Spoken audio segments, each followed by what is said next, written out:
శివారెడ్డి సత్యనారాయణ రెడ్డి గారు ఎండాకాలం వాళ్ళ టీంతో కలిసి 10 మంది దాహం తీర్చడం కోసం ఈ చలివేంద్ర కార్యక్రమం పెట్టి హనుమాన్ జయంతి నాడు ఈ కార్యక్రమాన్ని ఓపెన్ చేయడం అనేది చాలా గొప్ప విషయం.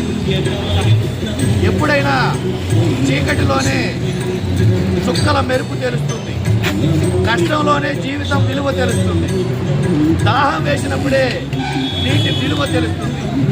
అందుకే నేనేమంటానంటే, ప్రస్తుత సమాజంలో సహజ వనరులు దుర్వినియోగం అవుతున్నాయి కాబట్టి మనుషులందరికీ ఈ మంచినీటి సరఫరా జరగడం అనేది చాలా గొప్ప విషయం.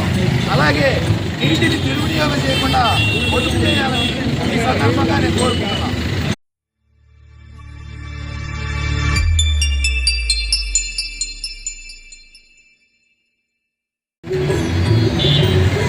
పెద్దలు శివారెడ్డి సత్యనారాయణ రెడ్డి గారు ఎండాకాలం వాళ్ళ టీంతో కలిసి 10 మంది దాహం తీర్చడం కోసం ఈ చలివేంద్ర కార్యక్రమం పెట్టి హనుమాన్ జయంతి నాడు ఈ కార్యక్రమాన్ని ఓపెన్ చేయడం అనేది చాలా గొప్ప విషయం.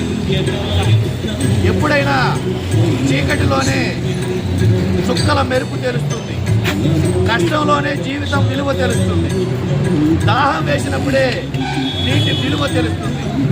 అందుకే నేనేమంటానంటే, ప్రస్తుత సమాజంలో సహజ వనరులు దుర్వినియోగం అవుతున్నాయి కాబట్టి మనుషులందరికీ ఈ మంచినీటి సరఫరా జరగడం అనేది చాలా గొప్ప విషయం.